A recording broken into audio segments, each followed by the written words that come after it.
Wah! Hello. Hello.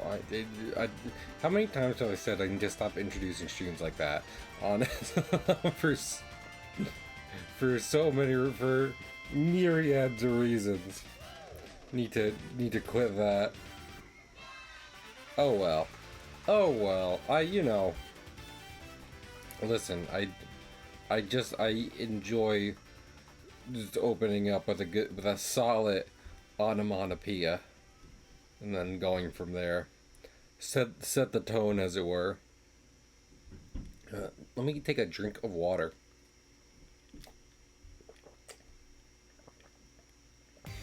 I know talk show hosts and what have you do like vocal warm-ups, yada yada yada, before any show. But do you think there's anything those kinds of people do, like, immediately before going on stage? Because you gotta think, like, for them in, like, the opening part, like, choking or coughing or having something in your throat, that would have to be a nightmare, I'd assume. I'd imagine that is a worst case scenario. My career is over. Clearly, I don't know those secrets, and it's also why I'm not talk show host. Because every 5 minutes on that show, I'd be so that'd be fun. But anyway, I hope everyone's doing good today. I'd like to say trans rights are human rights. I could say that. Honestly, maybe that's what I should just start saying at the start of like at the start of every stream. It would be more of, I don't know, a sentence. Make sure people know what we're about here, and definitely a step up from just onomatopoeia, but I don't know. What I do know is I'm gonna work on comics. Here's the thing, I like working on comics. Honestly, all my going live messages today were like, please read my comic, and it's like, numbers aren't everything, and but I don't know. Every day I dream of just quitting my job and being able to draw comics. Would be the preferred mode of existence, no doubt. This is a sketch for the last comic, but I don't need a sketch for the last comic. I need to start sketching for the next comic. Also, I love how I'm saying that. The reason I'm doing this right now is because I keep doing these comics, like, last minute before before they're supposed to go out, and I'm kind of tired of that. Like, I love doing them, and I'm so happy to have them, but also I would love it if I could get to like a Saturday or a Friday or what have you, and like not have to be like draw. I feel like most enjoyable things would be kind of watered down with that with those parameters. Hello? Things making my please stop. Computer loves to freak out while streaming. I need to think about getting a new computer. I still don't think I'm gonna get a full-on PC, because it's not a case of like I need new computer, which can help me fucking which and I need it to be a gaming rig. I need a new computer because I need any computer. Preferably one that would be able to maybe handle a bit more, but I'm not gonna pretend like money. I'm not still considering money as a part of that. So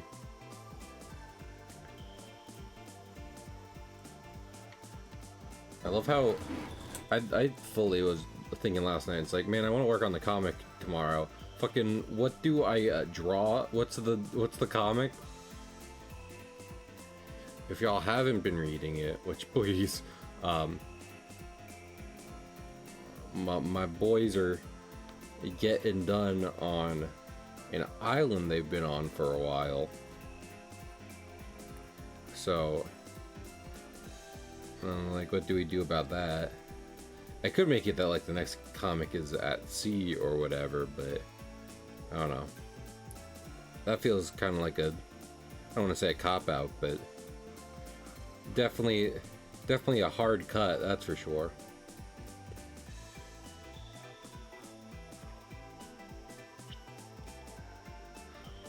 I want to draw the beach, like, going this way, because maybe, you know what if we just do it like this?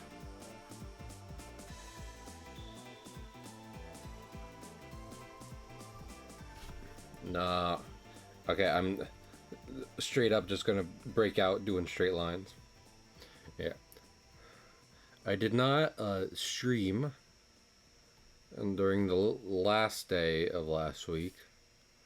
During scheduled last day of last week. But I'm gonna be so real with y'all. I was so wildly tired of people. Like, another thing of, like, I love streaming, but fucking, there gets to be a point where I'm just like, I am so beyond over interacting with other humans that even theoretically pleasant interactions are not on the table at the moment. I love how I'm trying to get last time I drew this scene, which is from a different angle, and also chances are people won't even care, but it was from a different angle. And what was I thinking of? The boy's ship, the anchor, as it were, was kind of in a rocky alcove on the island. I'm trying to make that consistent, but maybe what I just do is we do it like this, kind of looking up at the ship. That can be the whole length of the ship. Maybe that is too, more like this.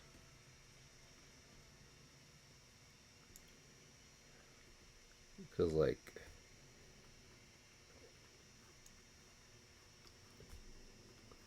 listen, it's been a minute, okay? They've been on an island for a bit. I haven't had to draw the ship or the setting I last left it on for a hot second. Okay? Apologies. That's on me. You ever think sailors, like, go out to sea and they're like, man, I do sure hope I remember how to sail still.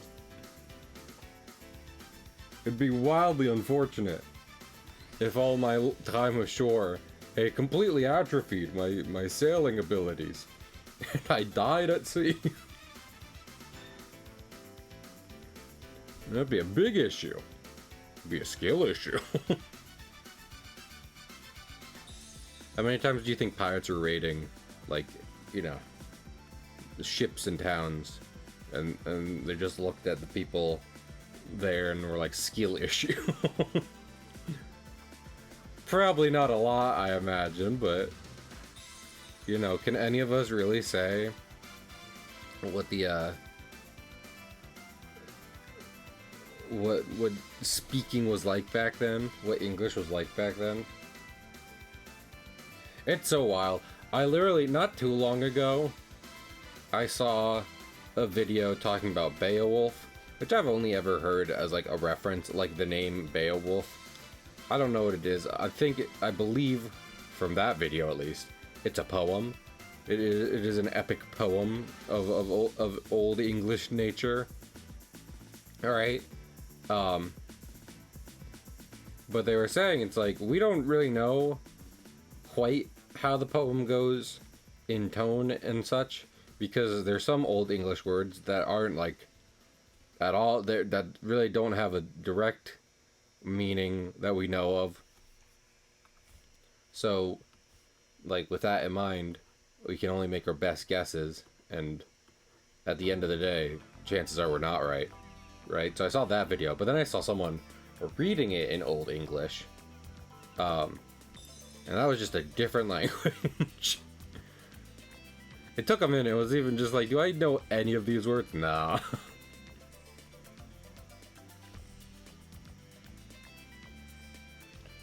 Alrighty.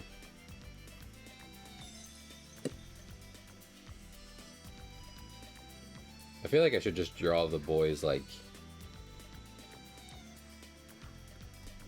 draw their heads here.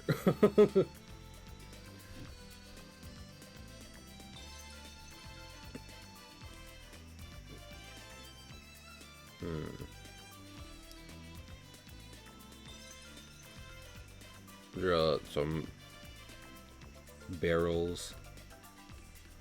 Barrels of what we can only assume are goods. They're getting ready to load onto the ship. A chest of undisclosed valuable nature. Spaghetti. Spaghetti's not in one of these, I won't lie. I'd love to go with the bit and be like, yes, Stealth, some of these crates are filled with spaghetti. But here's the thing, is that, I mean, we are on a, like... No, I miss Stealth. Listen, it's just that we're on an already magical island, which had a magical fountain in its near middle. I don't know. The major landmark for sure. And I mean, the fucking Patreon is filled with lore right now about shit going on in the comic. So I don't want to roll the bit too much on stream. Be like, yes, they have farmed spaghetti from the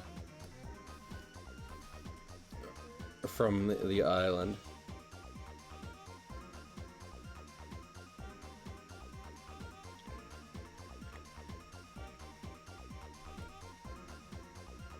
Why filled with lore? One could be filled with delicious spaghetti. Well, again, being maybe a little too serious here, Stealth.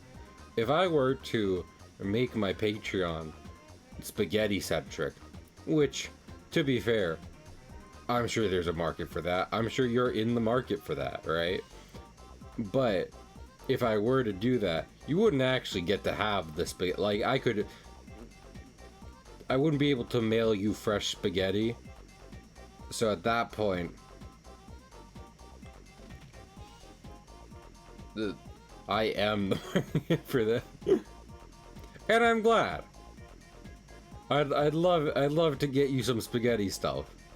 Oh, but making content online for lots of people, probably not the best place to do it. Because again, cannot stress this enough. Even if the effort were to go into getting you the spaghetti, it wouldn't be good by the time it got to you. So.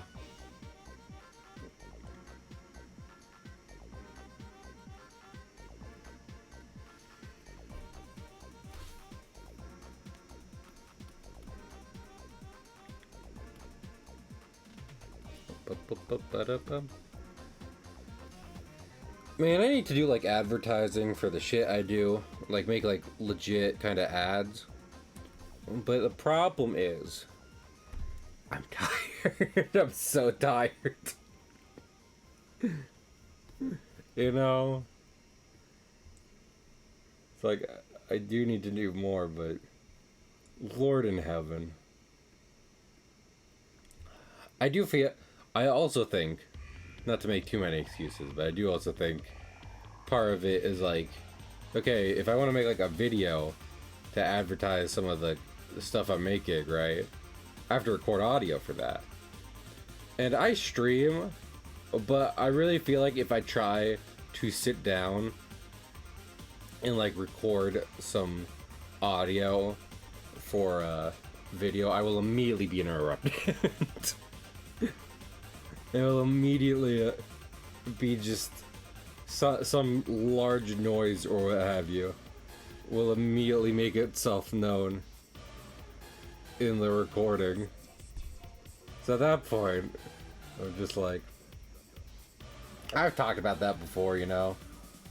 I've talked about being just like, man, I really feel like cursed, like old school cursed, in that every time I start something, I'm immediately interrupted.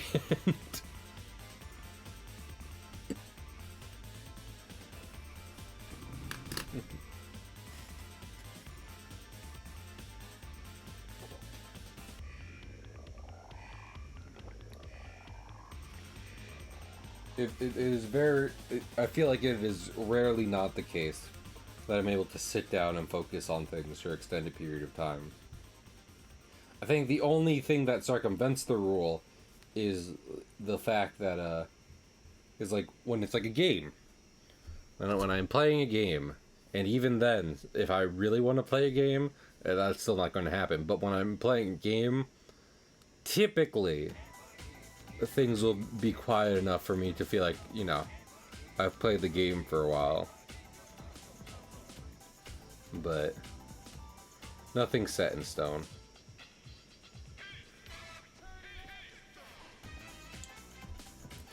Lord, I have a headache. I'm not going to cancel stream over it, but also I think it might... Part of why I'm not going to address it is because I think it's due to a lot of sugar that I ate after stream. And I could take responsibility for that.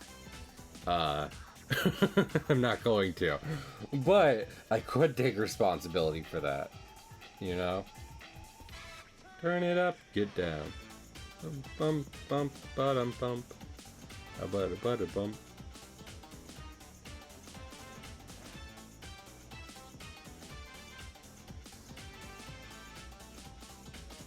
I wonder how many people, like, if I were to get a big audience, and I've talked about this before about people nitpicking stuff, but regardless, I do wonder if I got a big audience for this, how many people would legitimately care about how the sinking anvil here is, like, rigged and put together.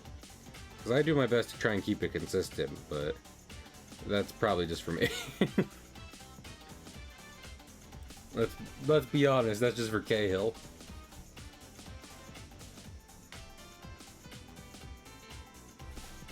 Fun fact. So, like, in the first comic, right, I show the first shot is of the anvil sailing about. Got spaghetti about it and have some delicious pasta. Stuff you're just becoming cartoon Mario from the Super Show. Anyway, so what was I just thinking of? Also, you know what would help my headache almost certainly is if I blew my nose. So give me 1 second here.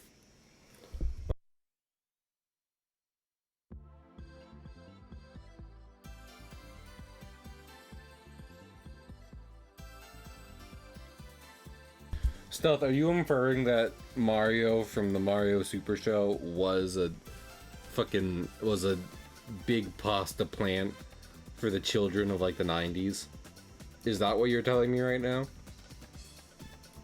Anyway, in the first comic, the first shot is of the anvil, it's sailing, and the boys got the Jolly Roger flying.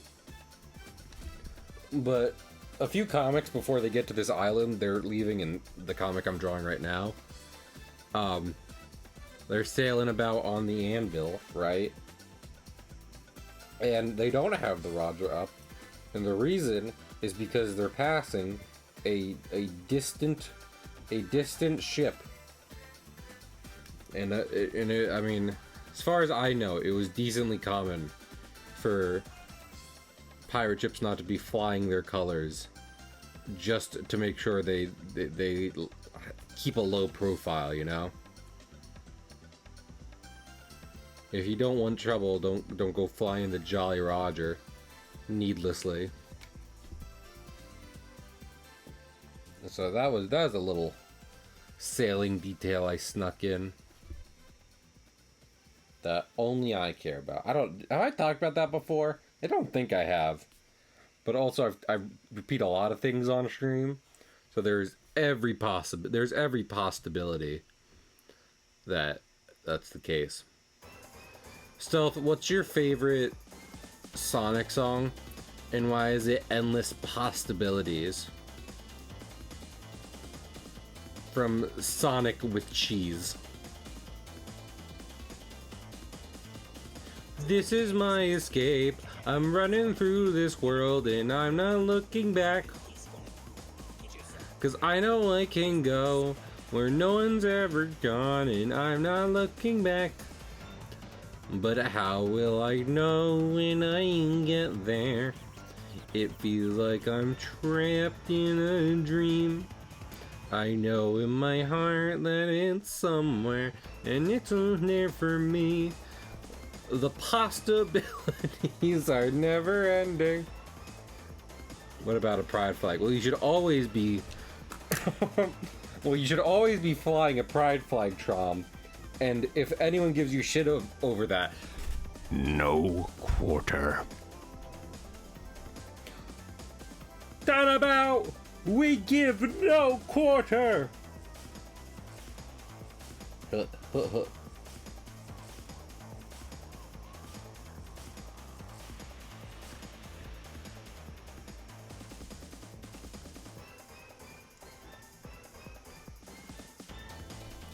Fucking, we come across.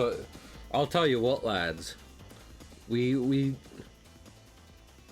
being gay and angry. Oh, always.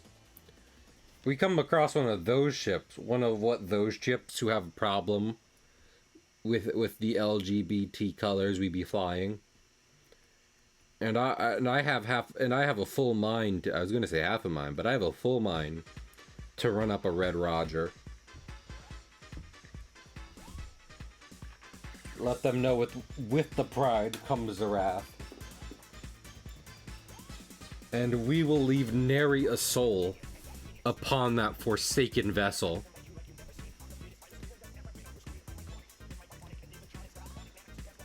Worm-ridden bilge rats aboard a derelict ship. Oh, happy Wrath Month, everyone. Trans Day of Visibility, also Wrath Month.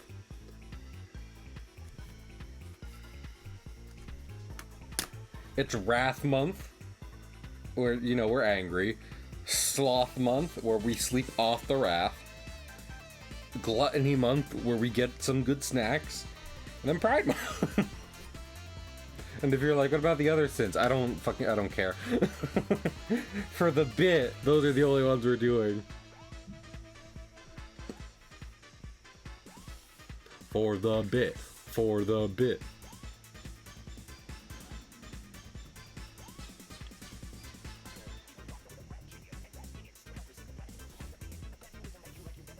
How hard do y'all think it is to fit a modern sailing ship with like old cast iron cannons? I've thought about this before. Don't ask why, but I've thought about it before, right? Think that's a possibility? Do you think that's a possibility? Because they do have replica cannons. And like, granted, you got the big guns that would be on some ships, but there's a good few ships, especially if we're talking about a private sailing vessel. There's a good few old ships that would have much smaller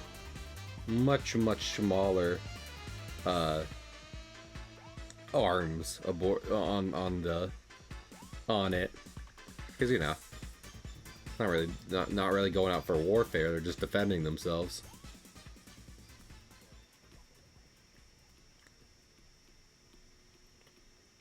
So it's like, can you get a few like replica cannons from the olden times and start fashioning them to your ship? Is that gonna? I always hate when it does that. Okay, there we go. There we go. Anyway.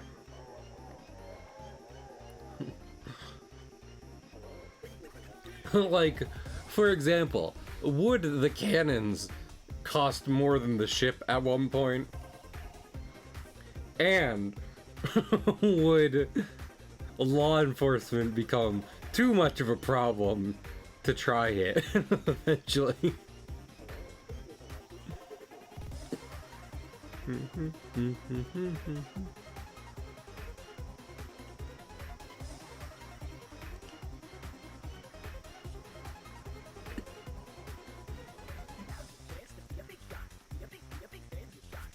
Do y'all know about the 180 rule in filming?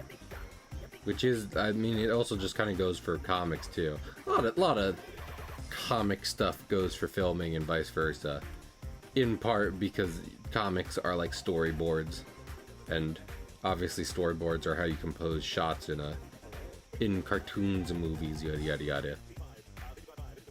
I learned it. They taught it me in college.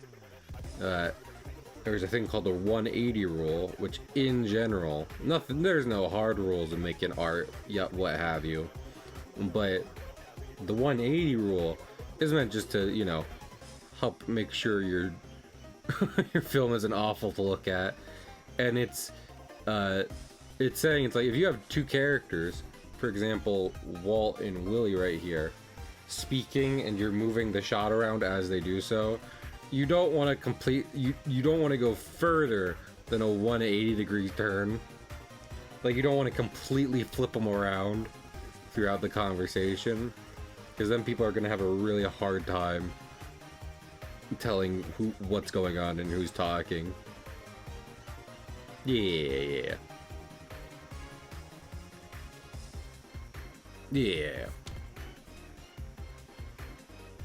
Like I said, I'm sure you can break it. You can break any art rule if you have a good enough reason. But fucking, it would be nice not to be completely disoriented during a film. I shall have Walt in a thoughtful pose for this one. He will go, And I don't know if I've mentioned this before. It's really ironic whenever it's like, obviously it's not the joke of the comic when Willie asks Walt what they should do. Walt's the older brother. Willie is looking towards him for leadership. But also, Walt is notably dumber than his younger brother. He does not think a lot. I've definitely mentioned that a few times. I think maybe in the part of the comic where they're selling stuff, I point out Willie's on the cash register because he can do math.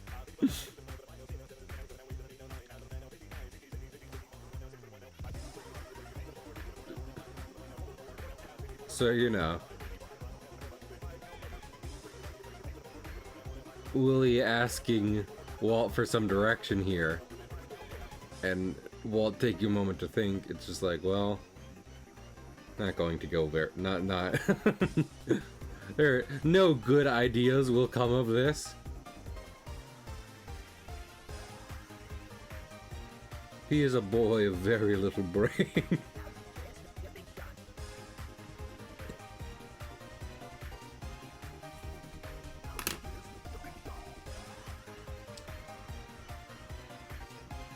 That being said, you know,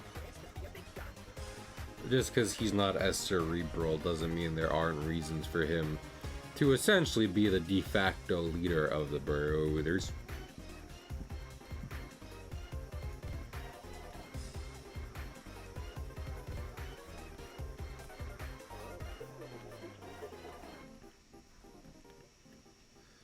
was I just thinking of? Probably something about Walt. What about Walt was I thinking of? Dun dun.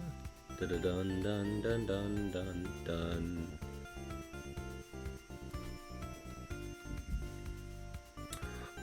Alright. I was trying to think because I feel like I was seeing a video a while ago about like being a pirate captain and what that entails in the process. And at sea and on the ship, Walt is considered the captain here, and Willie will refer to him as such. But I mean, it's a two-man crew. It's a two-man crew and their brother. So obviously, you know, it's like, why is that the case? Who decides that? Is it really necessary? And it's just because Walt's definitely better at thinking on his feet. He's been keeping him alive for a good few years at this point. So Walt should chill and hang out in the Starlight Zone. Man, you said that. Also, hi Greg. You said that, Chom, and it just made me think about the cosmology of the Walt Brothers world. I do love it. I remember I heard someone say before, it's like Sonic 1 is a bad game. And like Sonic 1's a bad Sonic game. I wouldn't say it's a bad game. I like playing it. You know? Like there's some bad levels in it, Marble Zone and Labyrinth Zone. But overall, as far as old 16-bit platformers go, yeah, it's fun. I like it. Yippers! Happy Trans Day of Visibility, Greg. Thanks for subbing.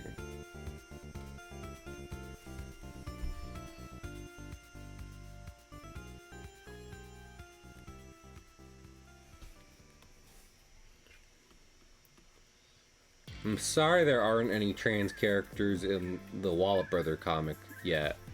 We'll get there. I'll definitely get to one. Heck, I'll tell you this much. It was rather mid in compared to the rest of the two games. Yeah, that's what I'd say. Like, playing Sonic 1 compared to other 2D Sonic games is like playing a Flash game that someone has made as like a fan project for Sonic, as opposed to playing a real Sonic game. A surprisingly good Flash game, but still a Flash game. Also, I could, you know, tomorrow is April Fool's Day, and what we're going to be doing is I'm going to be playing Marvel Rivals and trying out Loki. Because I remember being like, I should try out Loki a while ago, so you know, make that a serendipitous thing. Loki's kind of a trans character, and he's gonna pop up in the Wallop Bros comic at one point, maybe like years down the line, but you know, some point. So could always say that. Could always say we got Loki in the mix, and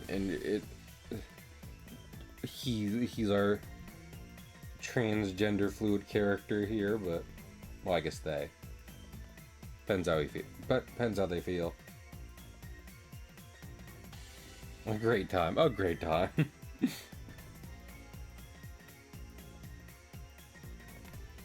Also, how often do I have I drawn? I was thinking about this the other day. It's like, yeah, I have drawn Walt kind of in a curious pose before. Kind of doing his eyebrows, kind of doing a thing like this. There we go. But yeah.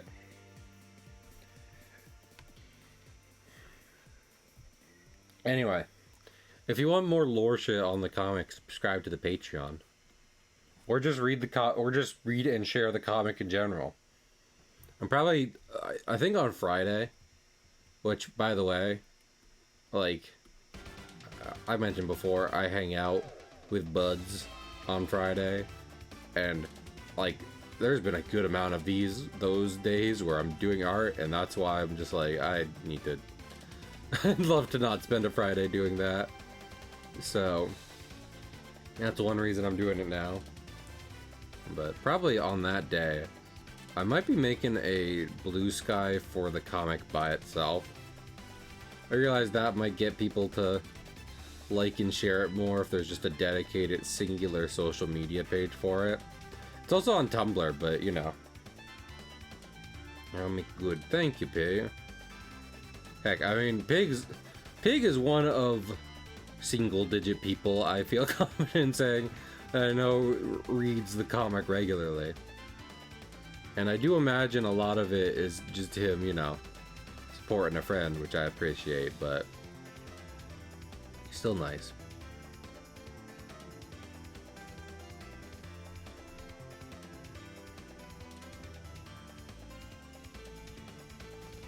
Also, I mean, like, you know, so, as many people point out, weird time to be pushing art online, but on top of all other reasons to give the comic a go in these trying times, it's anti-capitalist.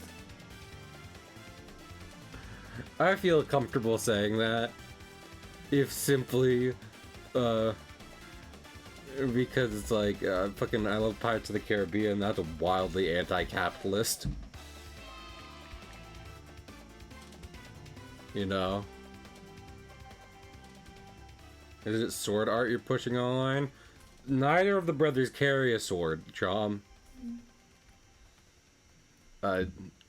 Fucking Walt fights with a mallet consistently. And as of right now, you know, Willie just keeps that piece on him. Willie walk him down, wallop. always got the piece on him.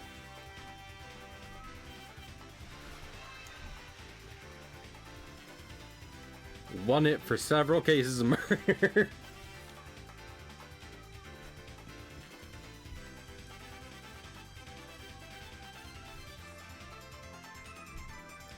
If Willie emptied his pockets in front of someone, solid 20 flintlock pistols would drop out. Couple explosives. Pipe bomb. I love it when Hatsune Miku says, "Pipe a bomb." That's my favorite of her catchphrases.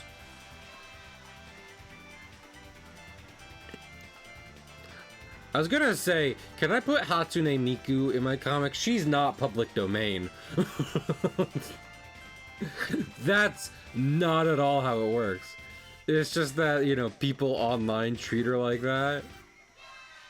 And given the nature of her existence, company is largely fine. I can't make her like a pirate in my comic.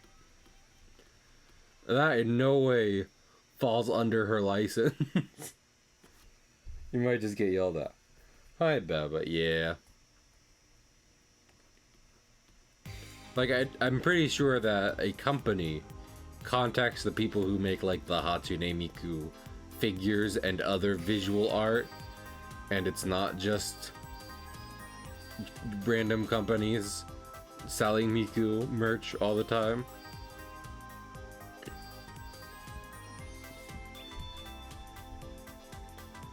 I'll stress again, does this at all read as a baseball cap?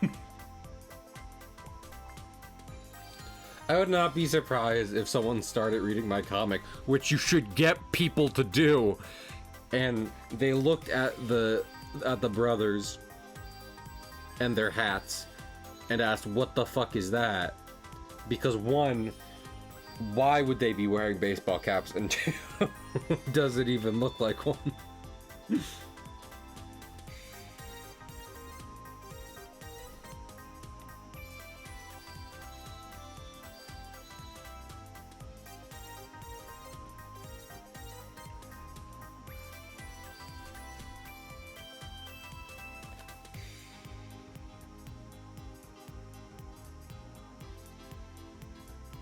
Oswald was making noise, so it got very quiet so I could listen to him.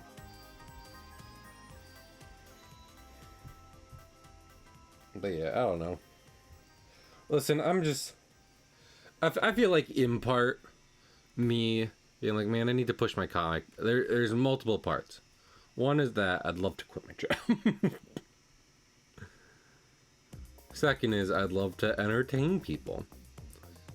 And third is, like, I feel like I could very much just be drawing the comic forever and have no problem with that. But, oh my lord. But that makes me be like, well, then I better start consciously trying to get people to read it. Because otherwise, I will just passively make it and never bring up that people should read it.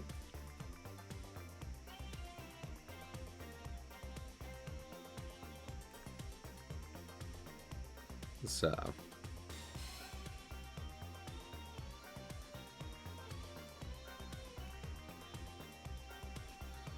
Also, you know, I never thought about this before. I just like in the comic is anti-capitalist, right? Is Walt and Willie, you know, scavenging for treasures and selling them at auctions and pawn shops in order to survive? Is that capitalist, or is that just survival? Maybe I shouldn't ask these questions live on air.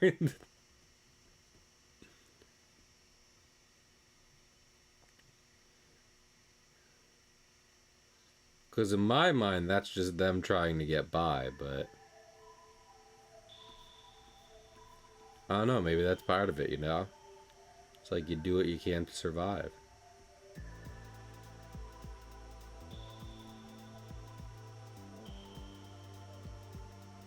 Like, I'm sure they would just trade the treasures for the goods themselves if anyone accepted that kind of, you know, that form of bartering in the UTI. But not really. They got paper money currency. So they gotta kind of go through the middleman to make sure they get food for the next day, unless they want to, you know, go fishing for it, which they can, but listen, they can either manage to save enough money to go to a restaurant and have professional cooks. I say that, but I mean, it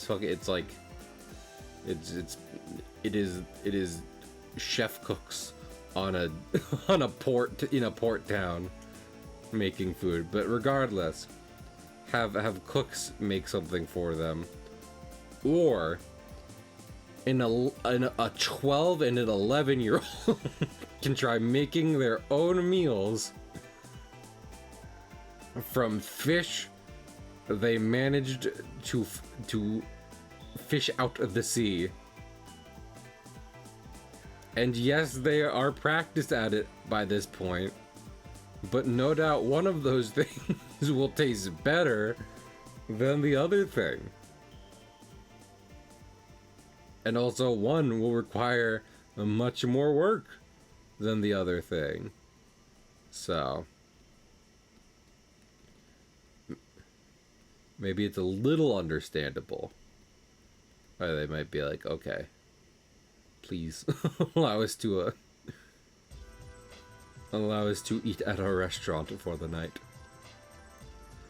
I will say I don't think they have any problem sleeping on the anvil. I don't think they ever are like. And also, have a good night, Greg. Yeah, I don't think they have any problem sleeping on the ship. But also, like, they didn't pay for the... I'll tell you right now, they didn't pay for the ship. This might come as a surprise. I don't know if I've mentioned this before. Walt and Willie, who were 9 and 10 when they set out to sea, didn't pay for the vessel they go around on.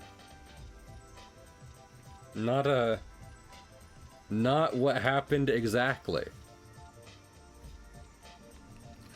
They might have just found a boat and taken it.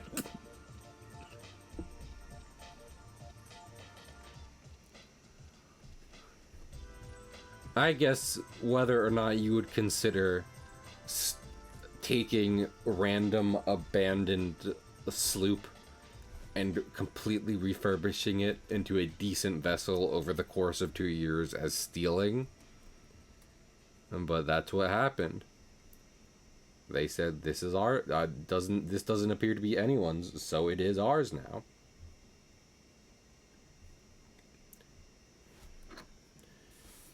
I don't hold it against them.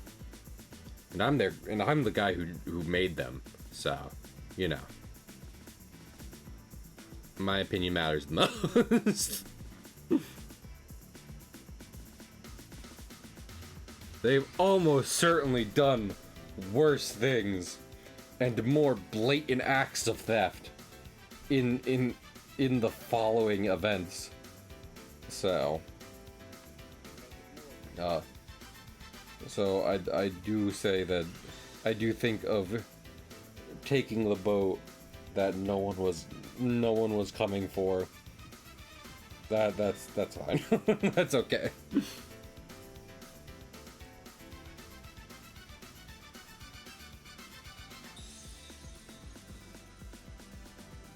Lord. I wonder how many people know that I'm basically directly ripping that story element from the Jack Sparrow young adult novel series. Has anyone picked up on that? I mean, listen, if I don't say it on stream, then no one's gonna know, right? So that's fine. But, I mean, yeah, that series starts with Jack sneaking off an island and taking a very small vessel that he spends most of the rest of the books on. One that does not particularly have an owner to speak of or who comes a-knocking.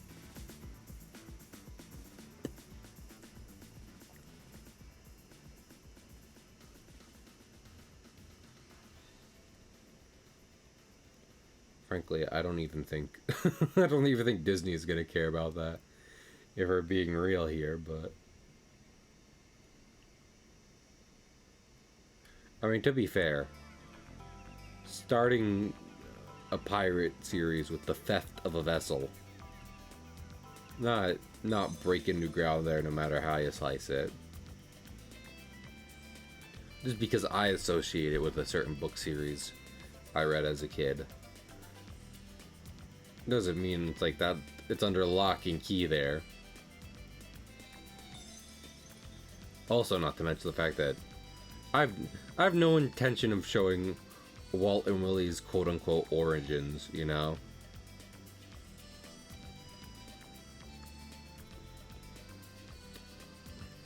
Like, what do you want to see? You want to see them have no parents and decide, well, living in an orphanage on a random island sucks. So, how about we go out to sea and be pirates? I have no interest in telling that part of the narrative. I'm sure they have no problems moving on from it. I'm sure they would agree. Probably one of the lesser interesting parts of their lives.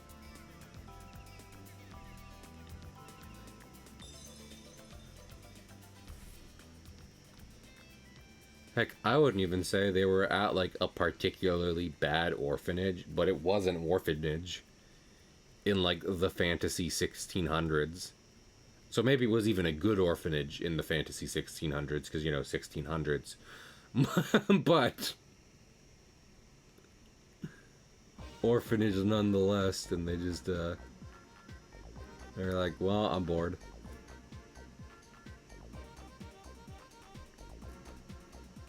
I'm bored, I don't like anything going on around here. Might as well get to sailing.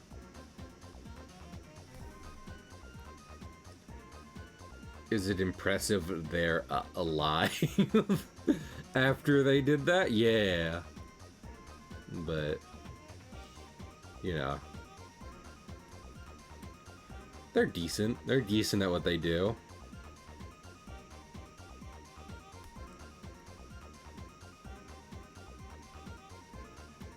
I imagine they haven't been in many, if any, like, sea battles, It's not that the Anvil has like zero battle experience, but no doubt that Walt and actually that is literally something we're going to get into in the next story arc, but no doubt Walt and Willie, for the vast majority of their career at this point, have avoided confrontation as a whole. So that is definitely part of why they are alive. I don't know how many startup pirates would see like a man of war and go, well, time to fuck with that. But Walt and Willie were not those young pirates. They said, no, we just need to find something to help afford for food and supplies and what have you. So, thus scavenging, kind of. Scavenging, semi-stealing.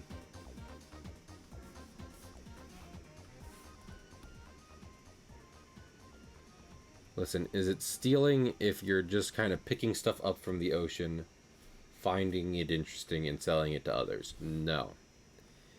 Is it stealing if, in the dead of night, you sneak up on a merchant or passenger ship, point all the cannons on your vessel at them, and demand they hand over all of their valuables immediately? Yes, but if you only do it once or twice, then it's fine.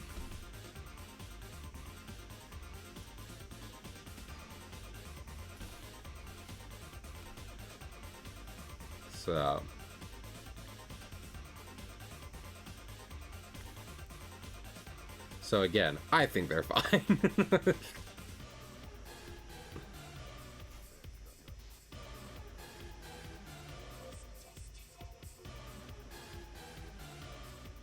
That's definitely what I mean when I say they don't jump to it, but they don't necessarily have the cleanest hands in the world. There have been times where they've looked at a ship of high value, low defense, and have thought to themselves, well, if anything, it'd be criminal not to do it, If not us, then who? If not now, then when?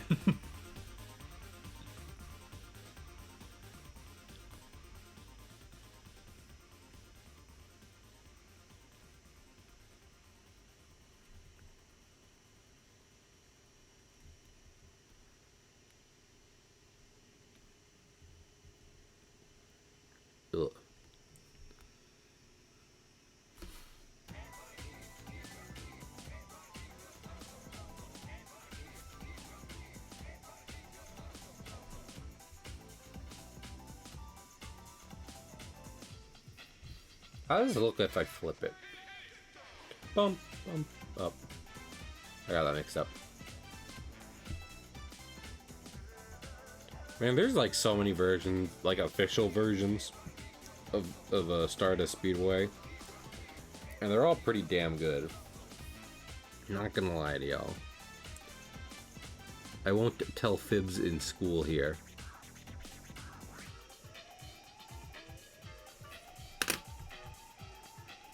I like me a Stardust Speedway. Bum bum bum bum.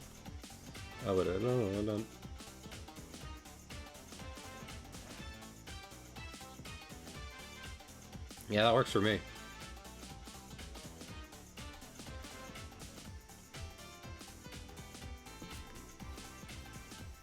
I don't feel a need to change that.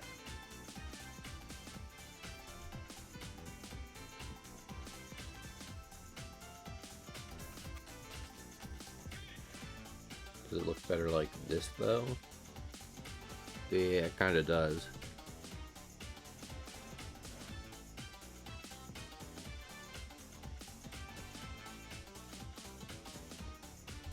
It's almost like Walt and Willie have almost identical builds.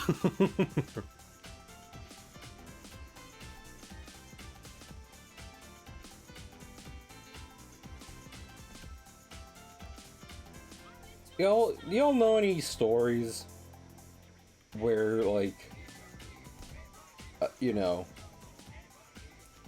the protagonist lineage and parentage is notably unnotable? You know what I mean? That's something they like lied about in the Star Wars sequels, when it's like Rey's parents were nobody and they didn't care about her, and then it's like they were somebody, and you know. But any like real examples of that, where it's like, yeah, important character, don't family abandon them, don't know anything about them, not wildly unimportant.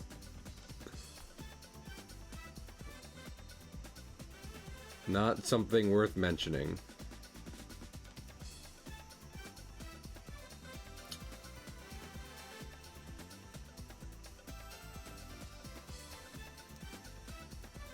I don't know if it counts, but I feel like typically when, like,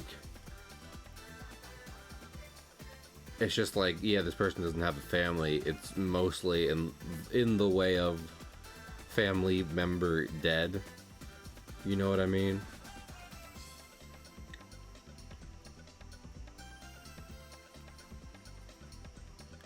So it's not necessarily that their lineage is uninteresting.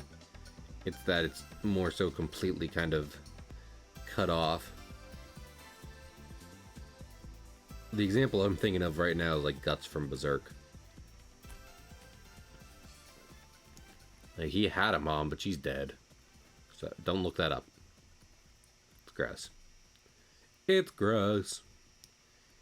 It's Berserk, so it's gross. As if you couldn't tell by the fact his name is Guts.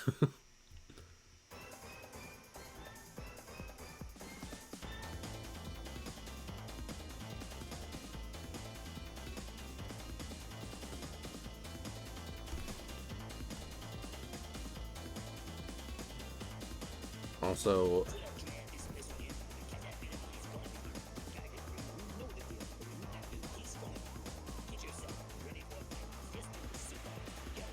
I guess if his hat is facing this way in this panel, and this way it should be facing the other way. Let me do this real quick.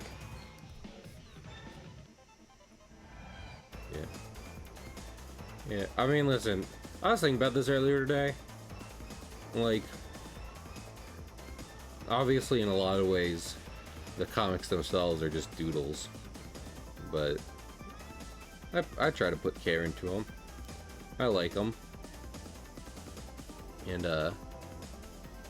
trying to kind of build a world with it. So, with that in mind, I hope someone will look back on it one day and be like, yeah, that was really cool. There was something more than just dumb comics here. A dumb meaning... When I was gonna say dumb meaningless drawings, but I don't mean meaningless, and like the pursuit itself is meaningless, but more so the comics overall didn't have anything more to say than just being little drawings. Art's weird.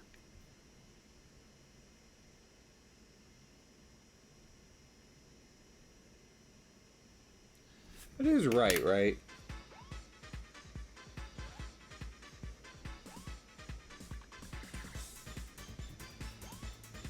Like, if Walt's wearing his cap to the side this way in one panel, then it would be the other way in another panel, right? That's how mirroring works, I have to assume. I've never looked into a mirror before, because I have an ancient curse placed upon me. But from everything I've read about mirrors, that's how it works. Do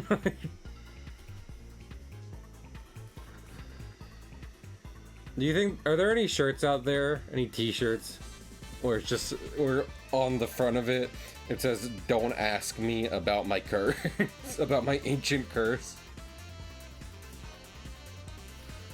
Because I'd imagine someone wearing that, like, outside, and then, like, someone is just, like, goes up and is like, hey, so what about your curse? And then they just scream. It's like, dude, they said not to ask them about their ancient curse. I don't know why you expected anything else to happen. Frankly, that's your fault. Skill issue.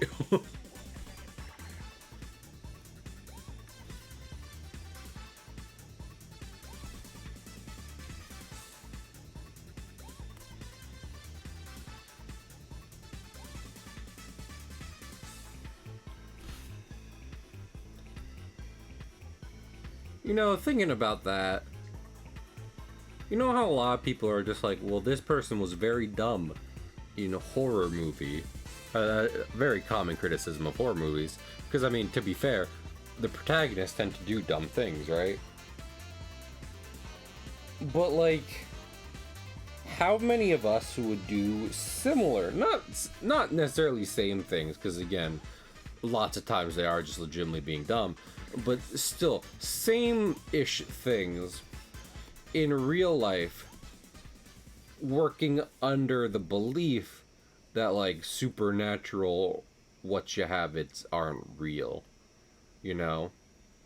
Like, if I walk up to someone wearing a shirt saying, don't ask me about my ancient curse, I'm assuming they don't actually have an ancient curse. Which a lot of people, I feel like, would go and assume. But then if they, like, open their mouth and the locusts come out, then clearly I was working under a false assumption.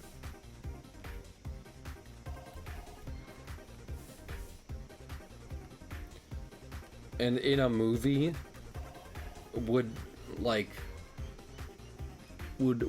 a character doing that be criticized for being stupid?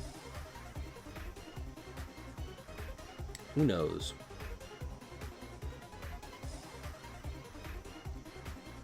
I mean, to be fair, I get criticized for being stupid in real life all the time. So, maybe I'm a bad test subject for this.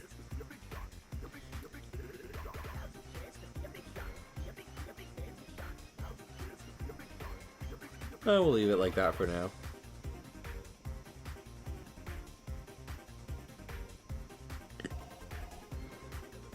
I think that works. I'm trying to think. Is there anything else I can do? I feel like the only thing I can do, like the cap itself, okay. It might be the bill that I wanna. I'm doing the bill on Willie's cap. Not Willie. I mean, Willie to an extent, honestly, but Walt's cap is always a whole thing. just because it protrudes so much and is off to one side, so it's getting the angle and the shape right, where I'm just like, oh my goodness, we're gonna be here all day doing this.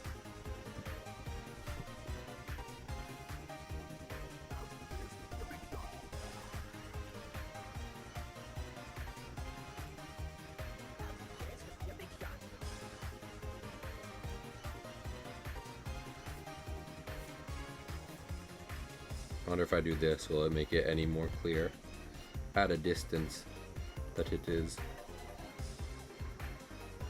No, not really. That kind of makes it look worse, if anything.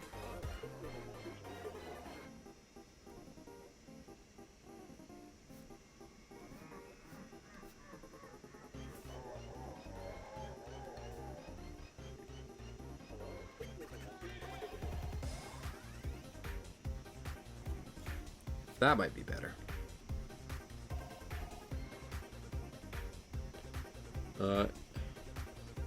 One of the sides is... I'm really micromanaging this for small pencil doodle, but you know. I just said I put care into these things. Let me prove it to you. And you'll do it for her. I mean, you'll do it for him. You'll do it for her, which is to say, you'll do it for him.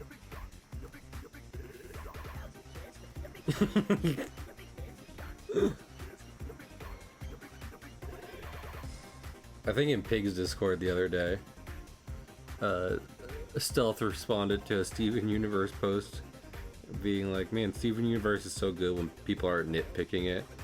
And I was like, I'm sorry. I'm one of those people. My bad. That's on me. Oopsie poopsie.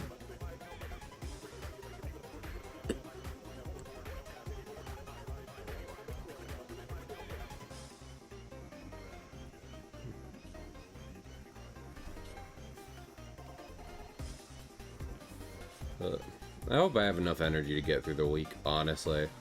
Honestly, hope I have enough energy. I was already plenty crazy enough at work today. Just a million things.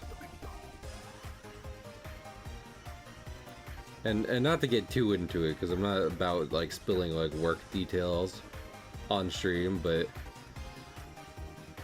at work, I feel like when it gets busy, people who aren't doing my job, just other people doing their jobs, their response is to ask me to do my job faster.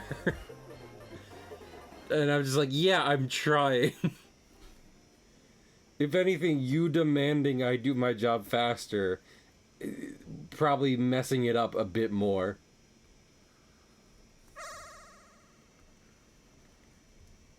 I was thinking about that today, and I was like, wow, this is unhelpful. This is wildly unhelpful. Feedback I am currently getting on progress today, not helpful.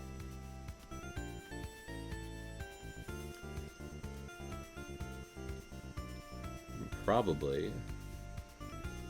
Oh, I make a comic about two brothers who just hang out and don't really fuck with corporations too much.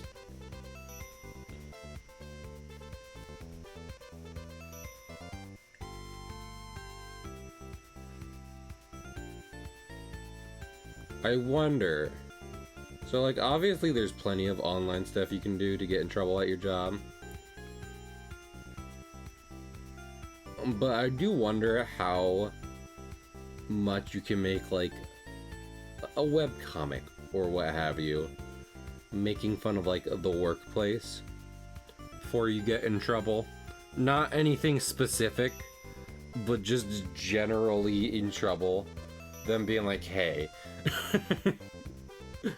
you keep making, like, wildly kind of anti-workplace content, and you work here, so can we talk about this? Or I do think there is like one TikToker I've seen who I think went through that.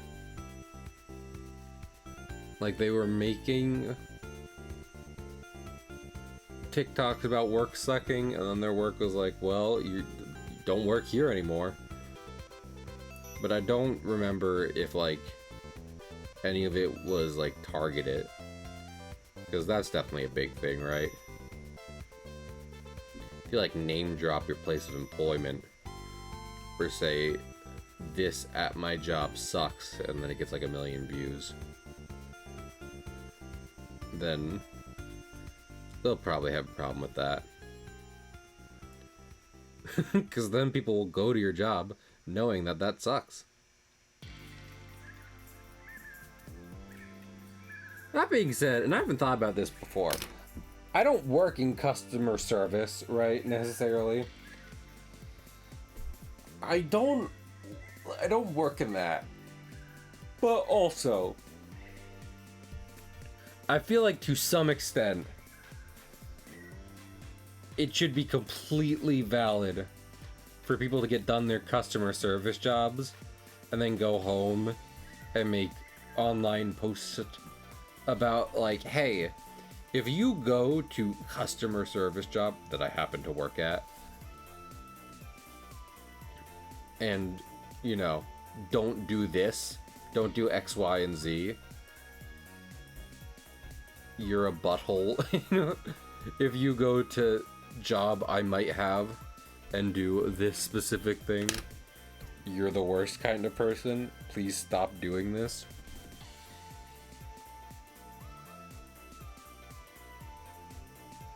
I know in some ways it's seen as though like oh goodness, I dropped my phone. The employee should be carrying the brunt of the politeness in any conversation. I don't know. Maybe a few lessons in customer etiquette on side of customer would be good, I think.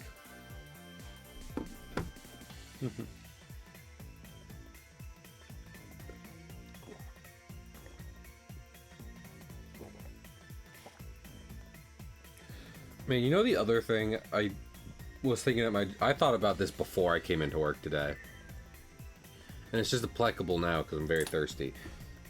But like work I run around in all the time at, something that's applicable is just, I wish I could have like a large jug of water on me at all times. I'd very much like, I'd like to basically be able to sip on water at a moment's notice and have enough that I essentially for a day's worth, however much that is for big working boy like me, but have that much water and maybe have it like float next to it like a little ferry, you know. I like a ferry companion, except instead of a ferry, it's a 10-gallon water jug floating next to me with a straw, which I can grab at any moment to take a 10-gallon sip. I think that would be great.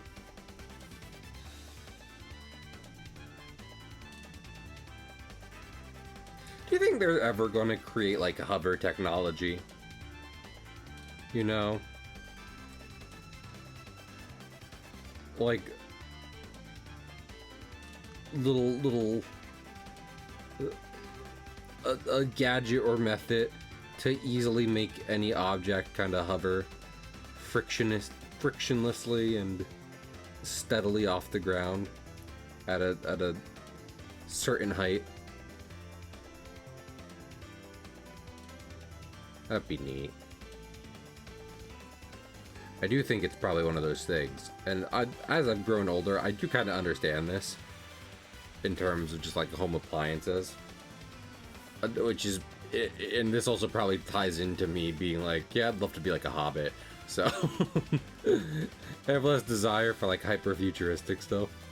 But there is a level of gadget where it's like whatever convenience you might think this gimmick will have, the necessary steps to pulling off the gimmick makes it exponentially harder than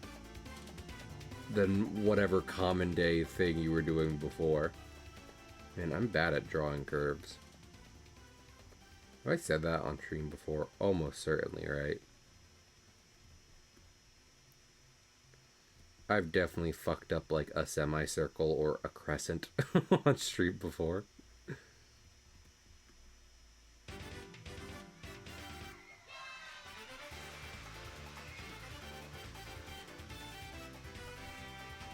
I love how I did that, and I'm not committing to just like copy and pasting whatever crescent I'm happy with.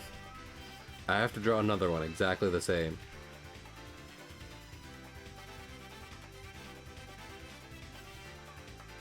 Which is even funnier, because this bottom section, it's going to get cut off by sand. Sand and pebbles.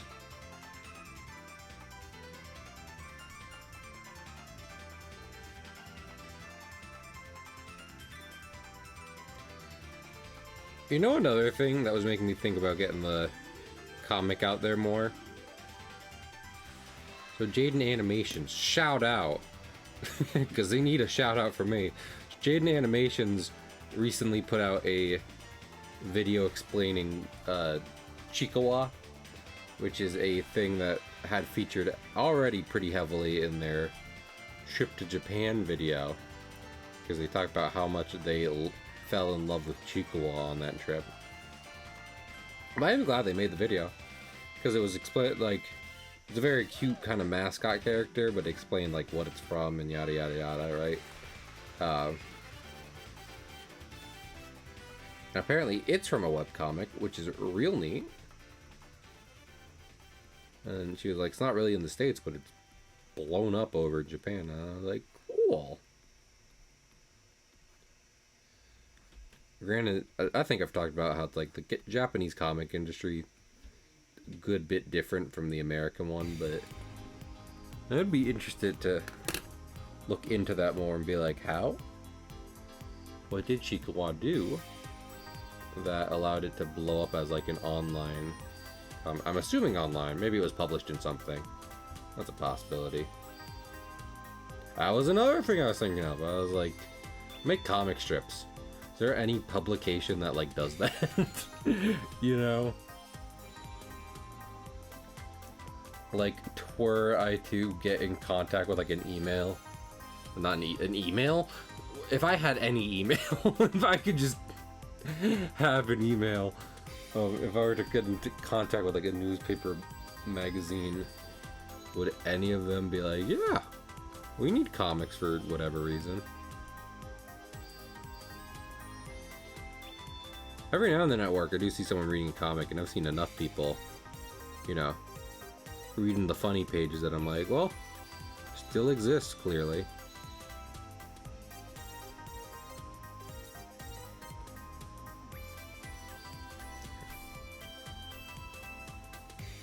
So I do know comics are out there, so, but I feel like to some degree I'm assuming that those comics are like Garfield, you know, they're not actually comics being produced by someone at a place anymore. They're just like they're just being reprinted out of like tradition. This might be a weird thing to say, but weirder things have happened.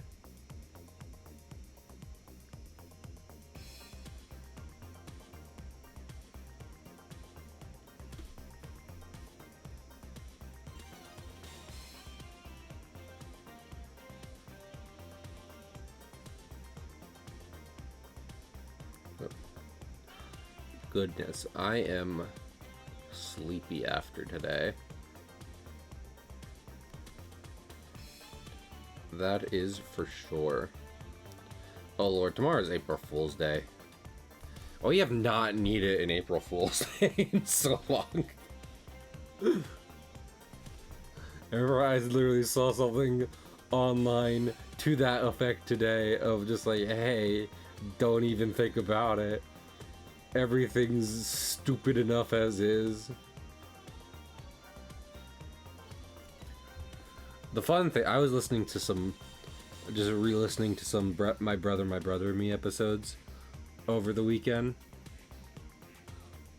And, that's the only good part. At this point, that is the only, like, April Fool's tradition where I'm like, now we're talking. Because, like, what'll happen is that of all things that decide we need to do an April Fool's stunt, the people who get the most hot for it are, like, fast food industries, which my brother and me have a segment on. Obviously, they're just like, so this is an April Fool's joke. It's dumb. But also, it's not so dumb that they might not try and make it. They're literally just putting it out as an April Fool's joke to see if anyone will demand they make it real.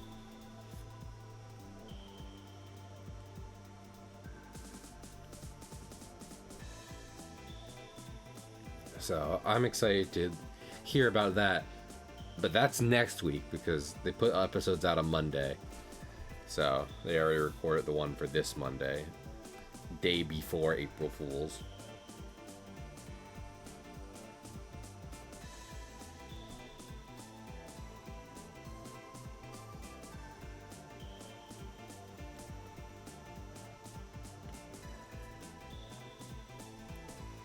Do any of y'all have, like, treasure chest-shaped treasure chests? That was a tongue twister, but you know, you know what I mean? I have a small one I keep stuff in, but even then, I don't know if it's really, like, it's just an approximation of the shape. I wonder where that iconography comes from. It's always fun thinking back to the fact that, like, save icons on just about any application are floppy disks. A thing that is not relevant and will not be relevant ever again. And yet,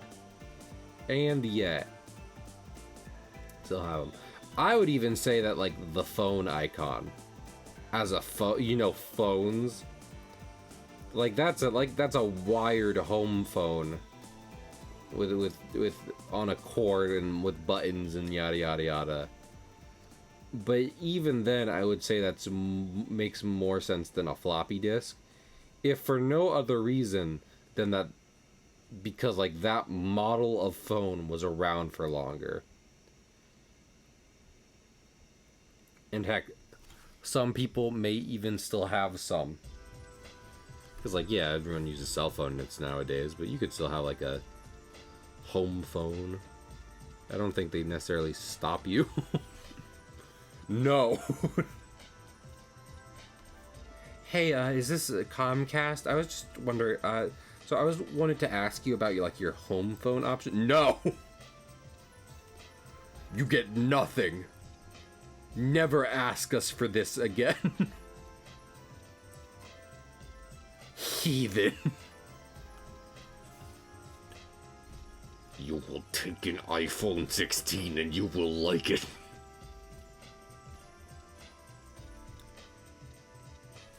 So help us.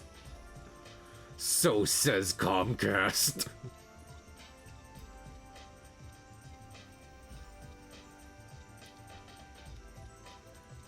You repay our benevolence with this.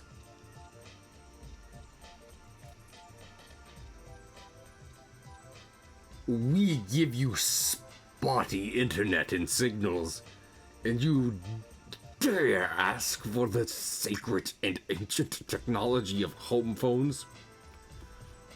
They were outlawed long ago. Do not question our decrees.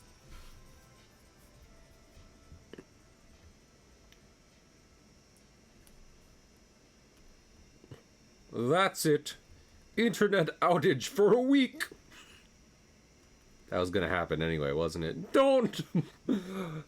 Do not deign to pretend to know what Comcast has in store. But also, yes.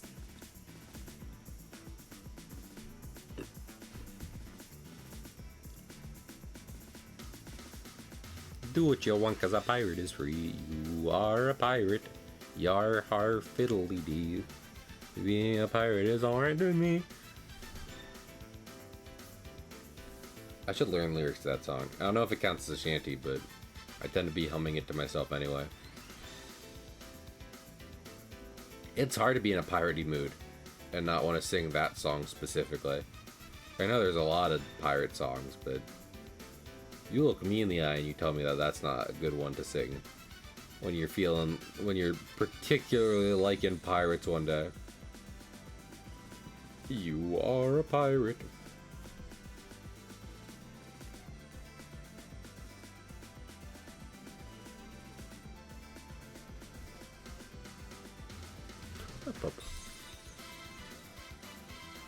You know what? Here's what we'll do. Give a little scritches.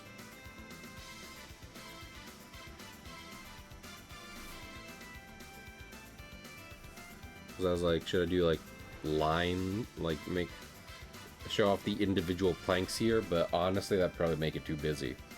So we do that instead.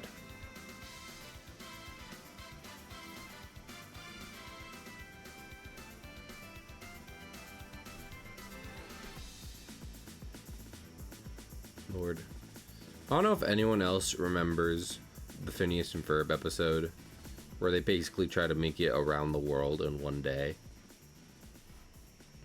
But during it, they get stranded on an island, right?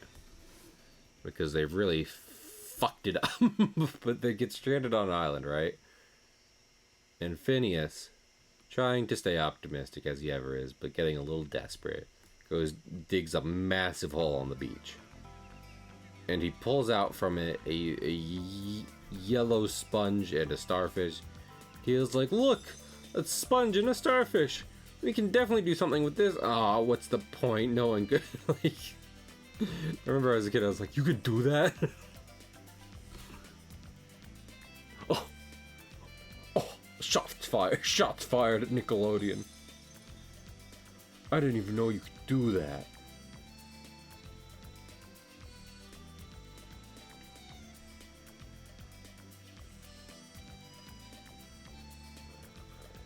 I do wonder, like, especially for something like Phineas and Ferb, like, there's parody law, right? But how much revision does that have to go under? I mean, fucking Alex Harris released that one not episode, if anything, opposite. He released that one video talking about how nightmarish Disney censors can be. So how much convincing does it take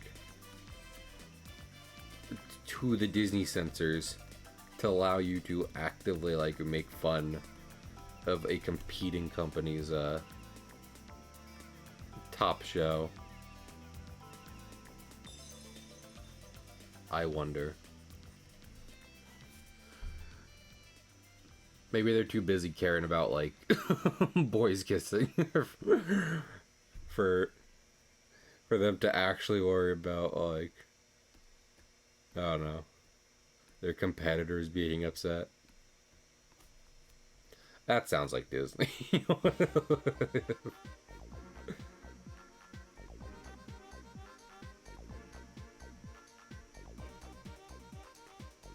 I said that, and I was just about to be like, man, I think I'd have more people in stream if I was just like, yowie, yowie, yowie, yowie, yowie. Which I've in part thinking of, because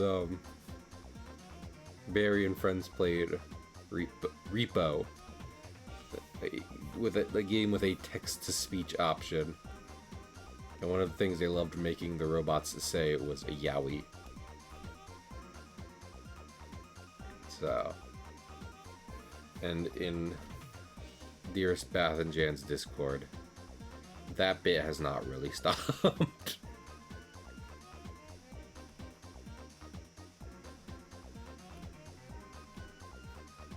Continuous yaoi.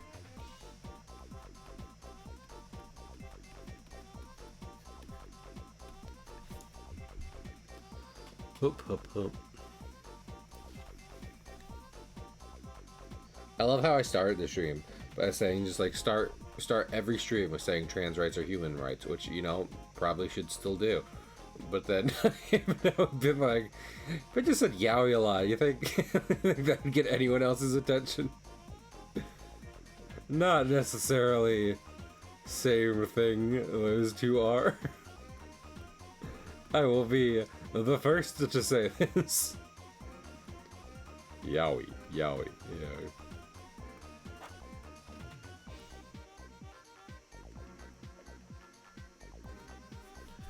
I think the guy, if I'm not mistaken, the guy who plays Agent Stone in Sonic the Hedgehog, the movies, specifically said toxic yaoi is super cool.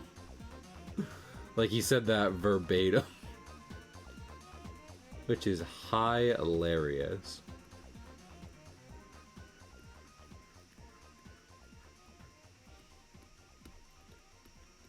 I wonder if Sonic Team would be willing to give Robotnik a boyfriend in the next game. Wow, he's bisexual. I didn't know that. By the way, I'm bisexual. People would complain, but fucking when have they literally ever even given a notion of a hint as to what Robotnik's romantic interest might be? The answer is never.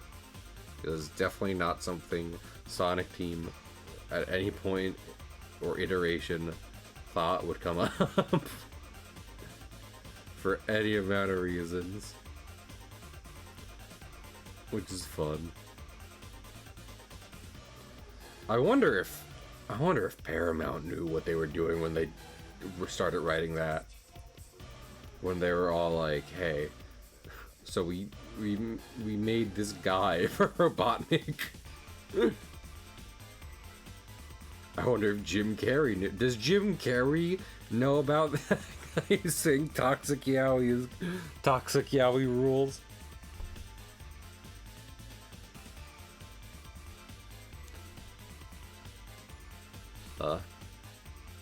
Sometimes things are fun, you know? Not always are things fun, but sometimes things are fun. So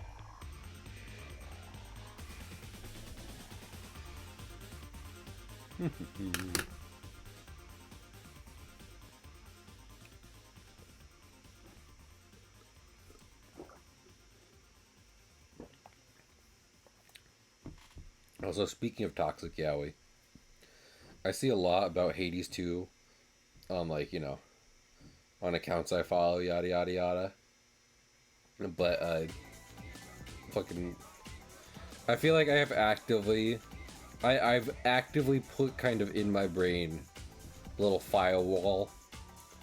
I said that so weird. A little firewall to keep myself from wanting to get into it. I mean, I've said many times I've already got Monster Hunter at this point. But because I've definitely fallen deep into the Hades vortex before in just getting obsessed with doing runs, yada yada yada yada. So, a firewall. Hey, it's Joey Wheeler from Yu-Gi-Oh! Say, Kaiba, have you gotten around that firewall? Listen, I recognized it.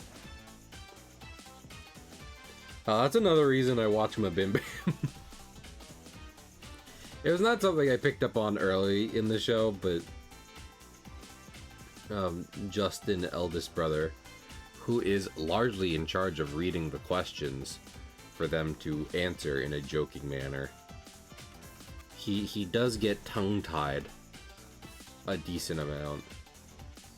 And goodness knows he and I share that affliction.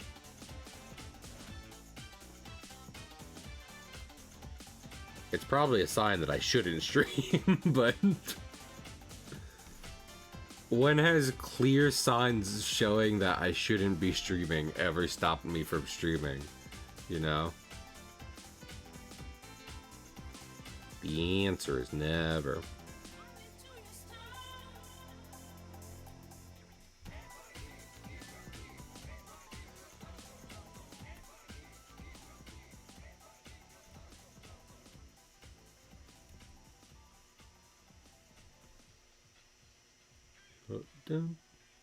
Get down.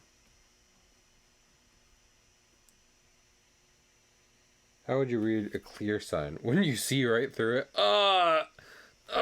Zayd, you've made a joke. See, Zayd, that's why you're the #1 streamer on twitch.tv/Zayd. Because unlike me, you can think of clever and quick-witted, humorous things like that. Meanwhile, I've been working on a comic for about 90 minutes now. We're not even done the first panel.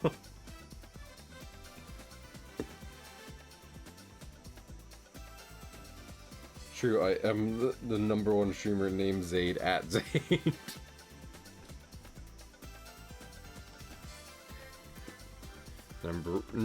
I was gonna say like #1 Iron Mouse. Well, see, what did I say about getting tongue-tied? Iron Mouse fan streamer. But let's be honest, fucking, she has a lot of fans, and a lot of them probably stream. And I mean, if any of her friends consider themselves Iron Mouse fans, then we've got some stiff competition. Also, say, did you see Iron Mouse's new model? One that is just fucking 360 capture of a of a plushie doll. I did get a good chuckle of that. I was like, oh lord, it's mesmerizing. In a lot of ways, it's horrifying, but I can't look away. Look at how it moves. I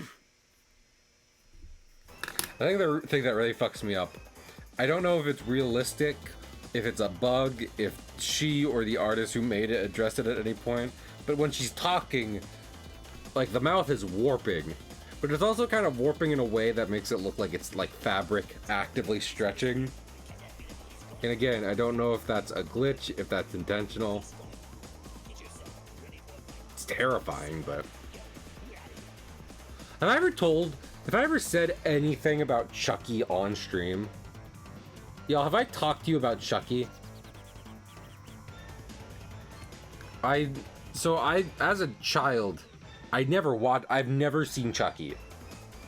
I have seen enough clips as an adult to learn, if anything, it's kind of meant to be a little funny. But as a kid, the idea horrified me. And I think that was also in part because I was scared of Night of a... And to be clear, I'm not afraid of dolls. I have no problem with dolls. I was specifically scared of Chucky and, like, Night of the Living Dummy from Goosebumps, right? Okay, you with me here? Okay, good. So, as like a 13, 14-year-old, I'm decently afraid of Chucky. I don't like it. Night of the Living Dummy was a little before this, in case you're wondering. I would say I was not actively scared of Goosebumps as I was getting out of middle school. But Chucky was new. Chucky was new to me. And like one day, me and my mom go to a dump. You know, a dump where they have things, not things.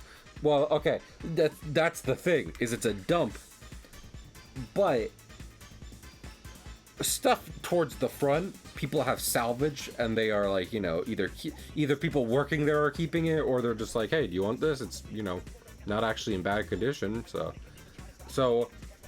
we're going to a dump to dump things that are broken and are going to go into garbage cans to be taken to proper disposal facilities, right? But in that front section, where they have stuff that is being somewhat kind of salvaged, they have a full-ass Chucky doll. they have a full-ass Chucky doll crucified to the fence. They have this man up like Jesus on the cross, tied to a fence. And man, I definitely it was the first time I'd ever seen a real Chucky doll. I didn't like it, and I was staring at it. And I feel like I feel like this happened where like I was staring at it enough that one of the dump workers would be like, "You want that?" And I was like, "No, I'm good." But yeah, I do think I'm not scared of dolls general, but there definitely was a genre of like killer doll I was scared of as a kid. Can y'all give me a second real quick? I'm trying to figure, like, 1 second.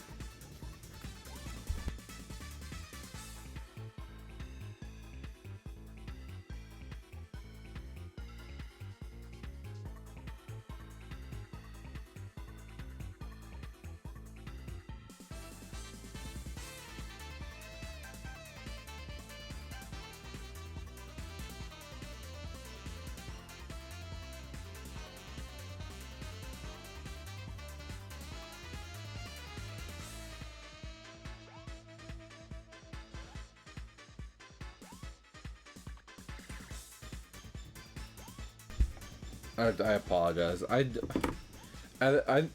should say, here's the thing. I'm not gonna say anything because they're just gonna be like, oh, whatever. They're like, I was checking on my family because I don't know if y'all hear. I keep hearing like mumblings through my headphones, which means that they're speaking loud enough up there that I can hear them through my headphones and a door and the ceiling, and I just want to be like.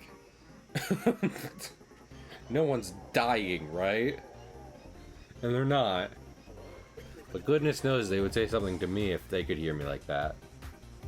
Let's do the chat forces a trait on. Where's the.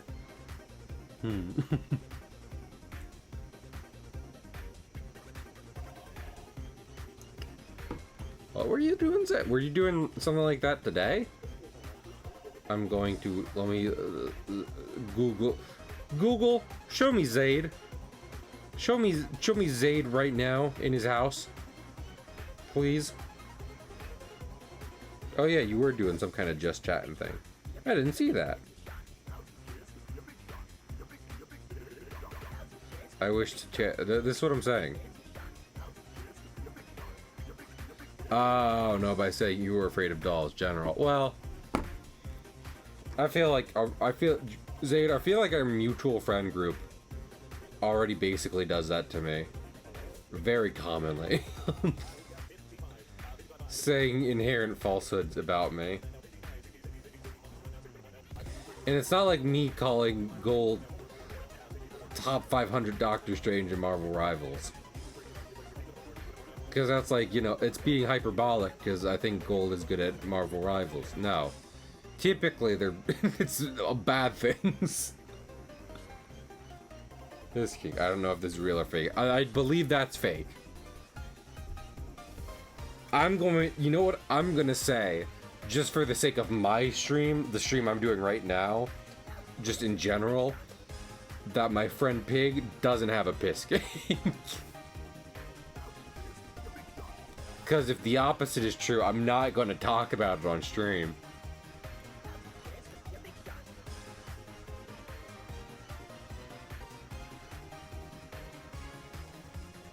You know the cruel irony of stuff like that?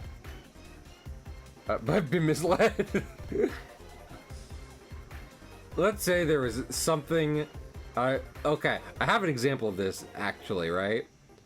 So Snapcube, and I question this decision, to be fair. But, you know, it's her stream, so she can do what she wants. But she has banned... She has banned the phrase Dairy Queen in her chat because she likes Dragon Quest, right? But every time she says DQ and the number, people make joke of, I didn't know they made like 8 Dairy Queens. And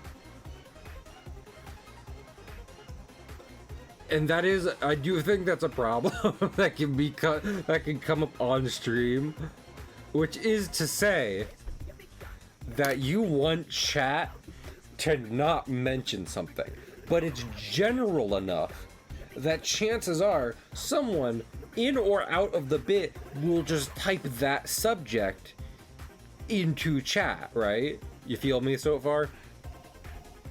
But then, of course, they, especially if they're removed from the bit, they'll be like, why is this banned? And then you or someone else has to explain it's banned because of this, and then you're talking about it.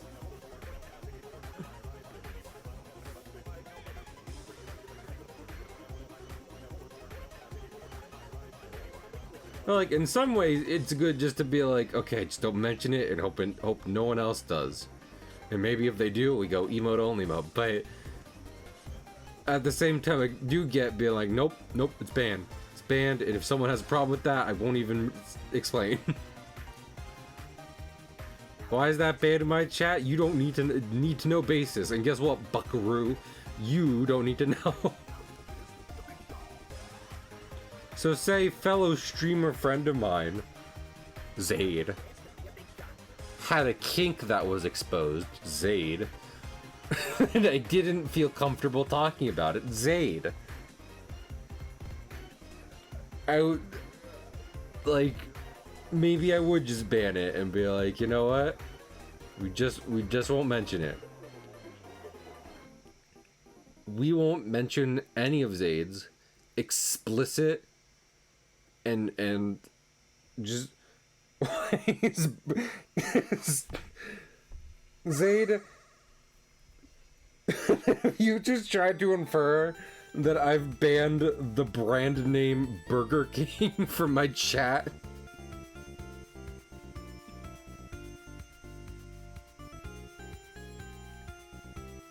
Also, I mentioned Jaden Animations before.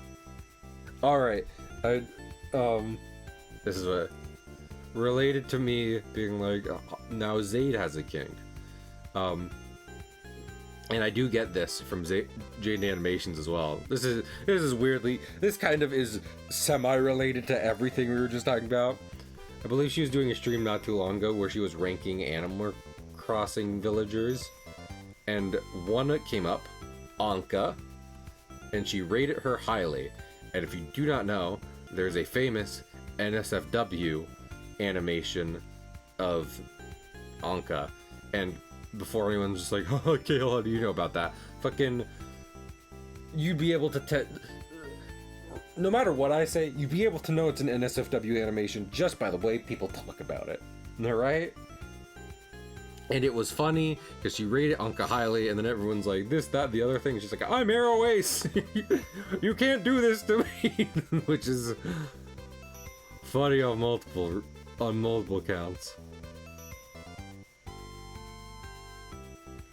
think one of her mutual friends online has had a thing where it's like, originally my favorite Pokemon was Gardevoir, and then I changed it and it was Vaporeon, so I just I hate my life. I think that was someone who's friends with Jaden.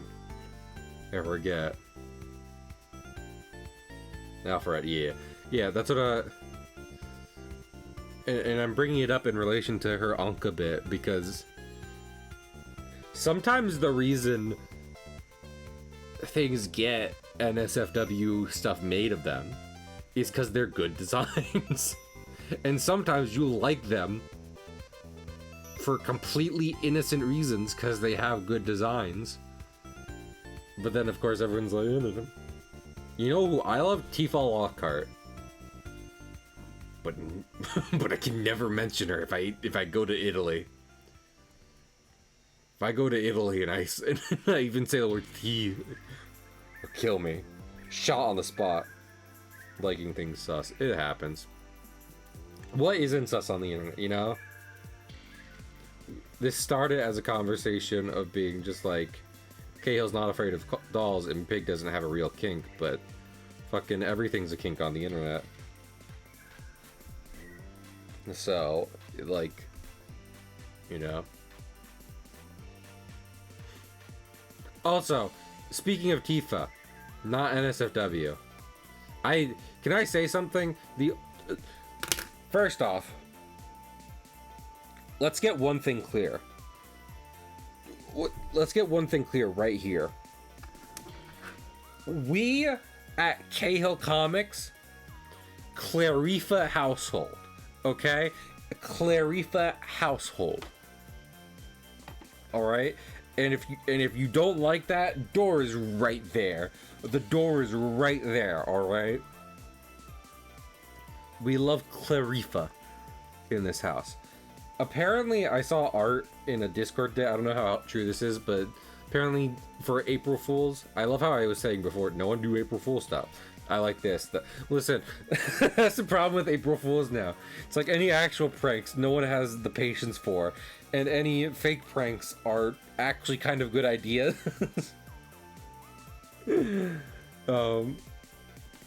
That they're just kind of backdoor checking out. Apparently, Square teases like dating sims as an April Fool's joke, and some art for Final Fantasy VII dating sim is going around this time. And I gotta be honest, listen, they'd never do this. They barely even let Cloud and Tifa be a couple in epilogue FF7 stuff. But if Square made an FF7 dating sim and you could get Cloud, Aerith, and Tifa to all date each other, then I'd buy it the day it released. Okay?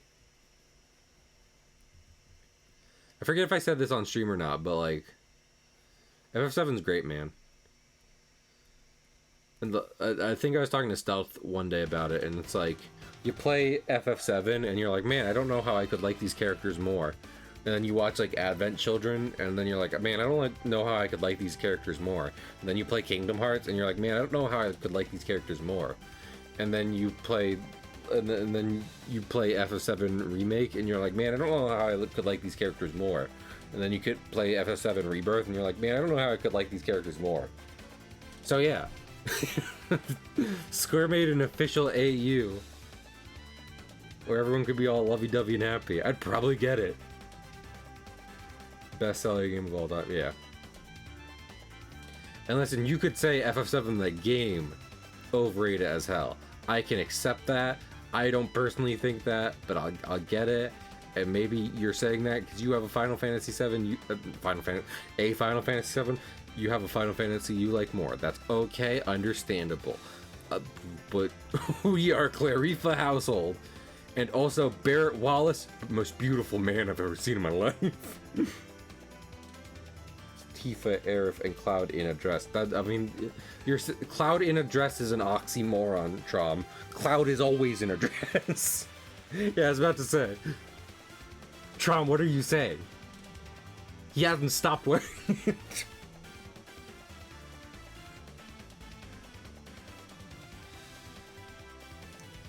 Also, I don't know how much people have been like FF7 Polycule for Cloud, Aerith, and Tifa before, but I feel like Square has only been like fanning those flames, and I don't know how much they're aware of it.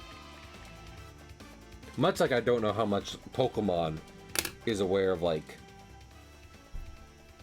their hot human characters. Pokemon makes hot gym leaders now. And like, I believe in a leak a while ago, they're like, yeah, we're all furries here. So the humanoid Pokemon we have an explanation for. In terms of human characters, though, don't know how much they're aware of that. Of people, or like Lady D in Resident Evil 8, you know? She got shown off in like the first teaser and everyone freaked the fuck out. So much so that like the director of the game had to come out and be like, yeah, we love her too. And like, I mean, they probably knew at that point, but beforehand they didn't know. Like, they didn't design Lady D and go, and the internet will shatter. They were just like, she's pretty, she's a tall, intimidating vampire woman. I'm sure, good character design. I don't think they'd anticipate what came after.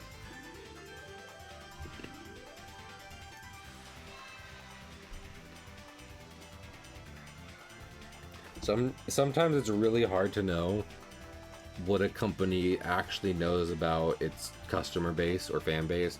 And I mean, at least in the consumer and what have you, I'd say in like the consumer and like TV show space, the answer is they have no fucking clue what.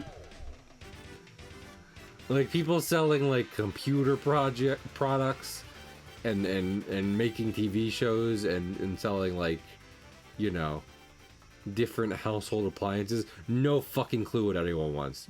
Wildly disconnected from reality. People making video games, you know, and you might point to like some AAA studio and be like, hey, hello, da, da, da. Well, nah. I'm not counting them. I'm not counting them because, like, they probably still have some idea. They're just trying to milk their audience. You know, it's like,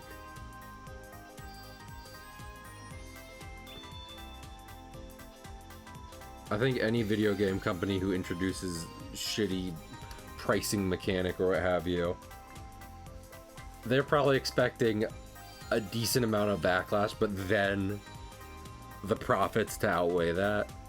And then every now and then that doesn't work. And they're like, oh, sorry. We learned, we promise. Alright, let me see. This is looking okay. This is looking alright. Okay, well, I'm gonna call it a night because I got work in the morning. As I said, I'm tired.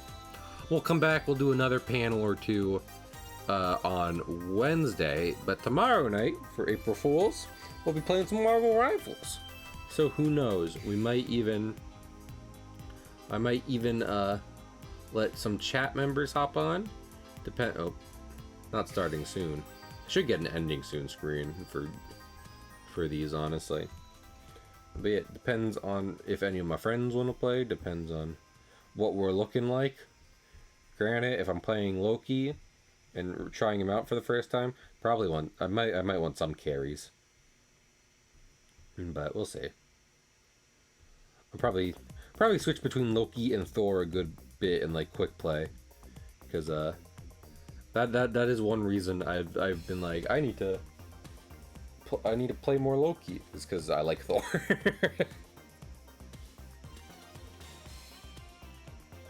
I just start bringing my Thor comic with me to work. I have so many comics I need to catch up on and read. I want to start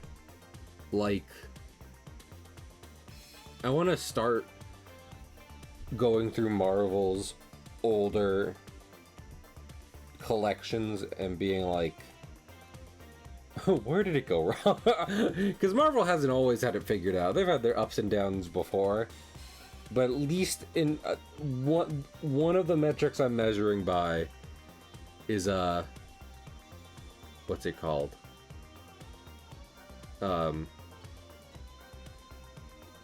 Spider-Man. Because Spider-Man comics in basically everything past the year 2000 were a bad idea. And you might be like, what about Miles? Miles started as a AU thing, so we're not sure how much he counts. Everything has value, obviously, but I'm just wondering if there's like a solid run, if there is a cutoff point sometime at the 2000 mark, if there's a clear cutoff point. I might raid Kiwi, because unless any of y'all have suggestions, I don't have too many other people to raid. And sometimes it's nice to raid big people and give a good Irish goodbye. Also, she's playing with Jaden, so... Is Jaden live? Jaden's not live, is she? Jaden Animations. He probably doesn't stream on Twitch, I imagine. No, she's here. She's not streaming right now, but I should make sure I'm following her. Specifically for the purposes of being like, need someone to raid. Alright, so we'll raid Giwi.